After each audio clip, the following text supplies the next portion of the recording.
দেখি ওটা ঠিক আছে ইয়া লাগে তো পুরা সানি লিওন বললাম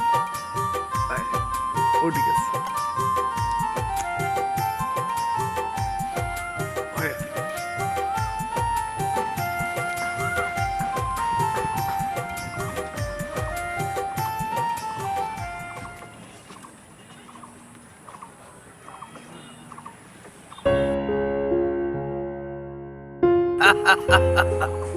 শিকারার ইন্দুর মোড়ে আটাইল মোড়ে আর ও গিট্টু রিঞ্জনে সব তামরে আহো আও নীরা কিতা হব বালা আসুনি তুমি বালা আছি তুমি হিয়াল লাগান ফালমারির সামনে আইলে গিতা লাগি হিয়ালর লাখান নাই আমি তো আইছি পাগল লাখান এরে কইলাম না তুমি রাজি জিতা কিতা রাজি ইসলাম ও তো গিট্টু মিয়ার 20 নম্বর শিকারী কিট্টু ভাই উনো তা বদমাশি সারো বালাও এখনো নীরা ইখানটা তুমি বদমাশি মনে করো এখানে এনজয় করো এনজয় দুনিয়াটা হইছে 2 দিনের দুনিয়া আজকে আছে কালকে নাই যতদিন বাঁচি আছো এনজয় করো আর আমি গিট্টু মিয়া তো তোমার লাগি সবসময় প্রস্তুত তুমি প্রস্তুত তাহলে আমার কি হইছে এরা উনো এটা বদমাশি সারো আর আমার রাস্তা দাও আমি যাই ওই এই গিট্টু মিয়া তুমি তাই রাস্তা আটটাইলে এখানে রাস্তা সরো নীরা ও গিট্টু মিয়া কিতা কেউ রাস্তা আটটায় নেই সারার লাগি রাস্তা ছাড়তে নাই নানি রাস্তা কিলে সারানি লাগে ইকেন আমি দেখমু দেখো খুব বালাটিকে দেখো আমি গিট্টু মিয়ারে তো তুমি দেখতাই আর আমি তোমারে খুব বালাটিকে দেখো দেখে আর স্যার কই যাও আমার সোনা পাখি কই যাও তুমি আমার হাত ধরলে কেন আমার হাত ধরলে কেন অত বড় সাহস খাই দিছে তোমারে কত বড় সাহস তুমি আমি গিট্টু মিয়ার গালছর মারি দিছো আজকে যেহেতু 20 নম্বর শিকার আমি তোমারে ধরছি আজকে দেখে হাত ধরো আজকে শিকার আও আও পাল্লা খারাপ বুঝিও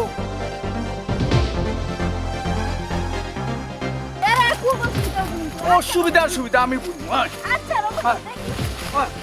পাল্লা খারাপ আমি বুঝবো কিতা ভালো হইতো না আমি বুঝবো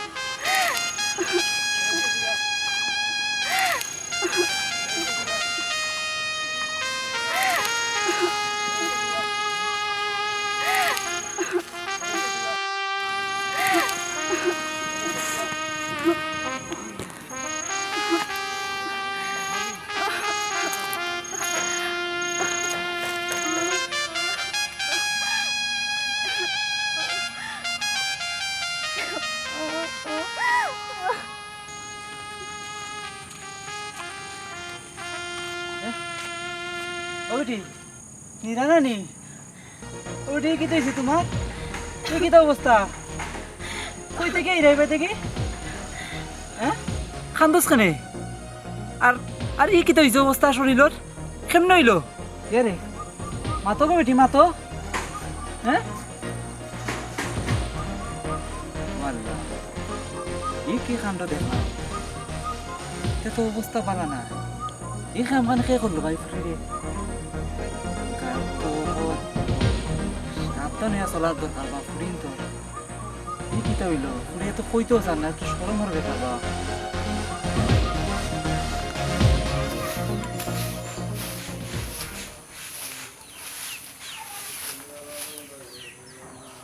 আল্লাহ ফুরি দুটা কুম বালা গেল বারইয়া হে এ বতরের আইবার নাম নাই না করছি এগুলো যাইতো না বারইয়া দিন আনত বালা না আর জুয়ান ফুরি মানছে বাড়ি তুমি বার হয়নি হে আল্লাহ গো কই গেল হাঞ্জ হই যা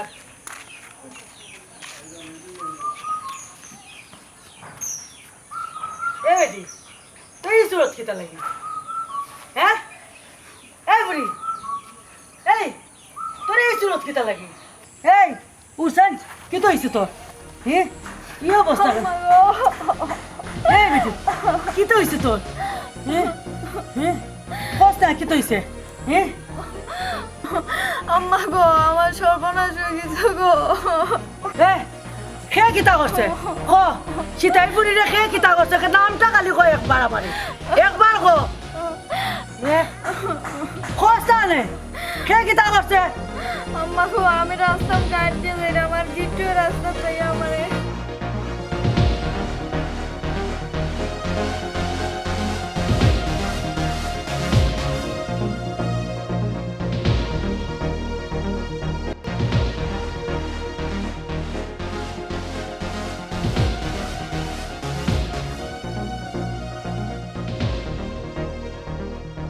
আল্লাহ রে এই সব বনাস আমার করলো আমি এখন কার কাছে যেতাম তোরে কইছিও তুই যাইতে না বাড়িয়া ও তুই আমার কথাটা বললে না বাড়িয়া গেলে ওখানে আমি কিতা করতাম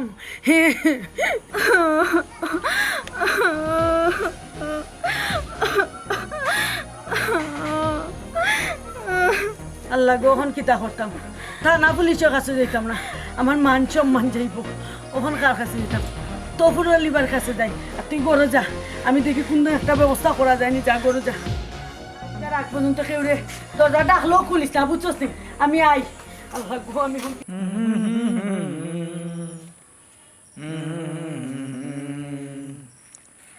লা লা লা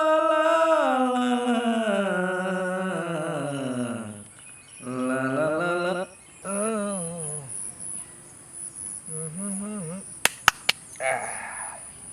সিকিউরিটির ফালাই আমাদের দৌড় দিও মোবাইল সিকিউর ফালাই দৌড় দিও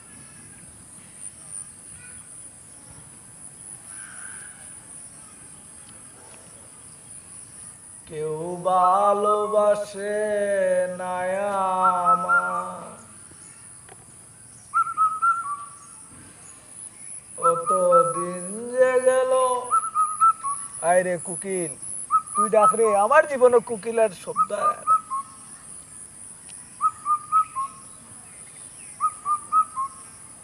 আহ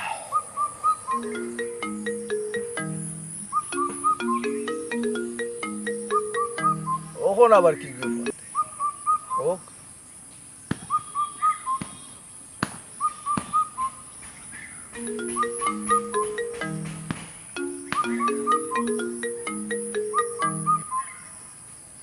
হ্যালো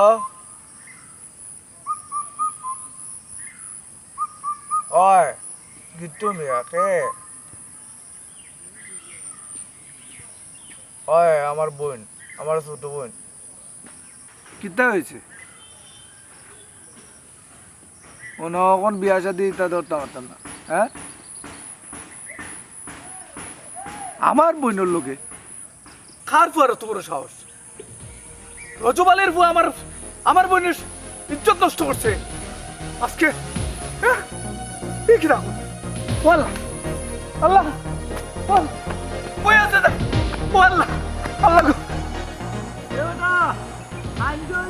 গরু কুত্তা করে দেওয়ান দিস আমি বাবা থেকে আইলাম তোমার কাছে আইলে আমার সব বানাস হয়ে গেছে ভাই আমার মান সম্মান আর কিচ্ছু হয়েছে না আমি টানা পুলিশও গেছি না আমি সুজা তোমার কাছে বন্ধ কিতা সর্বনাশ হইছে ও তো ফেরেশান হইরা আস্তে আস্তে কিতা কইতাম ভাই আমার মুখে দিয়ে আন্না কথা কিতা কইতাম আমার পুলিশ সব বানাস হয়ে গেছে কালি সর্বনাশ হইছে সর্বনাশ আমার কিতা হইছে কইতা তো ভাই আমি মুখে দিয়ে আর না আমার কিতা কইতাম বুঝছেন আপনি আমার বিচারটা কইরা দোকা যেমনি হোক ভাই আমি আর কিছু কইতে পারতাম না মুখে দিয়ে আর না ভাই আমার আল্লাহ মাহবুদ তোমার বেশি মাতারি অভ্যাসটা গেল না খালি সর্বনাশ হয়ে গেছে তা না বলি সকলতা কই দেয় ঘটনা কিতা হইছে বুঝলাম না কিতা শেষ করে দিমু আর দেখিয়া দিমু ও ভাই ও গিট্টু আছে না নি ও গিট্টু আমার সব বানাস করে দিছে ভাই ওকে দেখিয়া দোকা আপনি গিট্টু তোমার সর্বনাশ করছে গিট্টু তোমার আবার কিতা সর্বনাশ করলো তুমি তো দেখলাম বালা হপ্তা আসই নো ভাই আমার না আমার পুরীর করছে ভাই কি যা সর্বনাশ করছে আমার পুরীর রাস্তা ভাই একটা যার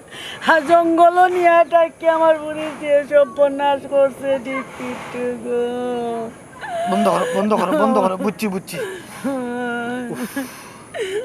আপনি একটা দেখা দৌকা ভাই সাহেব, আমি যাইতাম আসলাম টানাফুনি যেতাম না, গেলে আমার মান সম্মান যাইব কি ভাই সাহেব, এর লাগে আপনার কাছে আইসি ভাই সাহেব। থানা পুলিশও যাইতা না কইরা, অত বড় সর্বনাশ করছে গিট্টু শয়তানে। থানা তো যাইতো না, পুলিশও যাইতা না, তে এখন কিতা করতাম কৌসান, আর আমি কিতা দেখিয়া দিমু? আপনি একটা দেখা দৌকা না, তাই টানাফুনি গেলে আমার ফুরি কোথায়, আমি মান সম্মান ইজ্জত থাকতো না। বুঝলাম সব তো বুঝছি। এখন পুরীরে সর্বনাশ তোমার করছে, এই যে হাইওয়ানি করছে, কোনো সাক্ষীর প্রমাণ আসেনি? এমন আমার ফুরিও সাক্ষী। তো সাক্ষীর প্রমাণ নাই, আমি কিলা শেষ করতাম? ভাই সাহেব আপনারা যেগুলা কোনটা করতে পারতা না, তাইলে কিতা করবো ভাই সাহেব, তে আমরা মাফুরি মরা ছাড়া আর কোনো উপায় নাই ভাই সাহেব। আহা, মরতা কেনে তুমি? না মরিয়া যদি থানা পুলিশ প্রশাসনের কাছে না যাও, ই ধরনের শয়তান হলে আর ফসর ভাইব, আশ্রয় ভাইব, আজকে তোমার করছে কালকে আমার ভুড়ি বাতি দিলা ক্ষতি করবো। শুনো, তার চেয়ে ভালো হইব কিতা জানি, তুমি ভয় ভাইও না, আমরা আছি তোমার লগে। তুমি থানার যাও, পুলিশের কাছে যাও, প্রশাসনের কাছে যাও। এখন বর্তমানে আমরা দেশের পুলিশ প্রশাসন জনগণের প্রতি খুব আন্তরিক, এবং তারার কাছে গিয়া যদি মামলাইটা করো, তারা দেখবা 24 ঘন্টার ভিতরে তোমার আসামিকে খুঁজ দিয়া বা করিয়া তারা গ্রেফতার করবো। না ভাই সাহেব, থানা পুলিশের কাছে যেতাম না। এগো বই, থানা তো যাইতা না, পুলিশও যাইতা না, কোনো লাগান বিচারও করতাম পারতাম না, তে কিতা করতাম কৌসাই? তাইলে আল্লাহর কাছে তো রাখুন। আপনারা তো গাইছে চাচা, আমার তো সব শেষ চাচা। কৌসাইন বাবা, করলা তোমার কিতা সব শেষ হয়েছে? ও যে রজবালি আছে না চাচা, রজবালির ফুয়ায়ে আমার বোনের সর্বনাশ করে লিখছে চাচা। আপনি ওখানটা দেখিয়া দেখো চাচা। আমি কিতা দেখিয়ে দিতাম বেটা? চাচা আপনি কি তখন, আপনি এলাকার মুরব্বী, আপনি যদি দেখিয়ে না দিন দেখিয়ে দিত। আমি কিলা দেখবো বেটা? আমি হইলাম গিয়া নিরীহ মানুষ, আর আমি যদি দেখা লাগে যে তুমি ওবেটির ফুরির লগে কিতা করছো, হকা নাকি দেখতাম। চাচা আমি না জানিয়া ভুল করে লিখছে চাচা, আমারে আল্লাহর রাস্তে মাফ করে দেখ চাচা, আর আমার বোনের বিষয়টা আপনি একটু দেখিয়া দেখ চাচা। এই তার মানে তুই স্বীকার করছ, আর স্বীকার করছ ইকান ঘটনা সত্য। এখন আমি তোরে মাফ করিয়া দেওয়ার খেয়ে তুই জেরার লগে অন্যায় করছ, অপরাধ করছ, হাইওয়ানি করছ, তারা গেছে মাফ চা দেখ, তারা যদি মাফ করিয়া দে তো এইখানে আমি দেখমুনে বাদে। চাচা আমি যে অন্যায় করছি এই অন্যায়ের কোনো মাফ নাই চাচা, তার বাদে আমি তার কাছে মাফ চাইনি। যদি তারা আমারে মাফ না করে তাইলে আইনের মাধ্যমে আপনি আমার যে শাস্তি দেন, আইনে আমার যে শাস্তি দেয় ও শাস্তি আমি গ্রহণ করবো চাচা। তার বাদে আপনি আমার বোনের বিষয়টা দেখিয়ে দেখ। তোর মতন ফসল কোনো মাফ নাই বুঝছস, তোর বিচার হইতে হইব। ভাবি আমি তোরা মাতি রব, এই ভাবি তো তোরে মাফ করছই না, আর টানটে বুঝিয়া আমি মাফ যদি করাইতাম পারি তে তোর শাস্তি হইল কিতা, তুই টান ফুলিরে যদি বিয়া করস। দেখ আমি যে অপরাধ করছি চাচা, আপনারা যে শাস্তি দিবা, আপনারা যেখান কইবা ওখান উনবো। তার মানে টান ফুলিরে বিয়া করতে রাজি হইছ? জি চাচা। ভাবি কিতা করব, একবার চিন্তা করো। চিন্তা করতাম কিতা ভাই, হয় ও এই নরবশের কাছে আমার ফুরিরে কিলা বিয়া এ দিতাম। ভুল করিয়া মাফ চাইছে, তোমার ফুলিরে বিয়া করবো, রাজি হয়ে যাও রকম ভাবি। রাজি হয়ে যেতাম নি। ওই রাজি হয়ে যাও। আচ্ছা আমি রাজি হয়ে গেলাম। কোন কিট্টু, তোর বিষয়টা তো কোনো লাগান শেষ হইল, কিন্তু রজবালির ফুয়ারে আমি 24 ঘন্টার ভিতরে কিলা 14 শিকর ভিতরে হারাইতো, এখানে আমি দেখলাম। তুই মনে করছ ফুরি দিল গিয়া সকালকুর কুয়াশা টুঙ্কা দিলে ফরি দিব। আজকে যদি তুই অন্যর ক্ষতি করস, ও ক্ষতিটা তোর লাগি থাকবো, এবং তুই প্রস্তুত থাকতে হইবি। আর প্রকৃতির বিচার প্রকৃতি নিজেও করে, আর আখেরাত তো আছে। অতএব আমরা চিন্তা করতাম একটা খারাপ কাজ করার আগে 10 বার আমরা ভাবা উচিত, কারণ এই খারাপ কাজটা আমার লাগিও থাকতে পারে।